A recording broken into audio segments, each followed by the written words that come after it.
रोजाना ऐसी वीडियो देखने के लिए सब्सक्राइब करें दिव्यांती ज्योति चैनल को और बेल आइकन दबाना बिल्कुल ना भूलें। एक आश्रम में बहुत से ऋषि रहते थे। उनमें से 4 बहुत बुद्धिमान थे, किंतु वह बहुत बोलते थे। एक बार उन्होंने 2 हफ्तों तक ना बोलने की प्रतिज्ञा खाई। उन्होंने अपने इस अभ्यास के लिए एक मोमबत्ती जलाई, जो उन्हें यह याद दिलाती रहेगी कि उन्होंने बिना कुछ बोले ही ध्यान करना है। फिर उन्होंने ध्यान करना शुरू किया। पहली रात में ही मोमबत्ती बुझ गई। वह देखते ही पहला ऋषि बोला, अरे मोमबत्ती बुझ गई। दूसरे ने कहा, हमें बात नहीं करनी चाहिए, हमने कसम खाई है। तीसरे ने कहा, तुम दोनों बोले क्यों? जरूरी नहीं था यार बोलना, तुम बोले क्यों?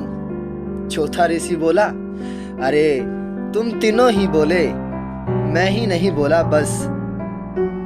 दोस्तों, उन सभी के बोलने के अपने अपने कारण थे। उन्होंने बिना सोचे समझे अपने विचार रख दिए। उनमें से किसी ने भी स्थिति को सुधारने का प्रयास नहीं किया। उसी आश्रम में एक ऋषि और भी था, जो इस घटना को देख रहा था। वह बहुत पहले से ही बिना बोलने की प्रतिज्ञा लेकर ध्यान में लगा था। उसने यह सब देखकर भी उन्हें कुछ नहीं कहा। वह अपना ध्यान करता रहा और इस प्रकार उस ऋषि ने उन 4 ऋषियों को उनकी गलती का एहसास करा दिया, बिना कुछ कहे, जो कि वो ऋषि बोलकर भी नहीं कर पाए। तो दोस्तों, कुछ समझे?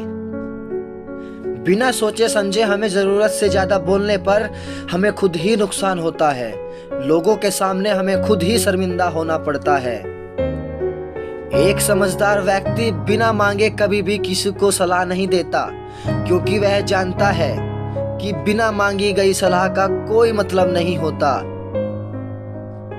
क्योंकि आजकल लोग बाग सिर्फ अपनी बातें सुनाना चाहते हैं, किसी की सुनना ही नहीं चाहते। इसलिए मित्रों, मैं एक बात समझाना चाहता हूँ कि लोगों को सलाह तब दो जब आपकी ज़रूरत हो। बिना ज़रूरत के बोलना आपकी मूर्खता ही नहीं, आपकी बुद्धिमानी का अपमान भी है। तो बोलो जय श्री राम।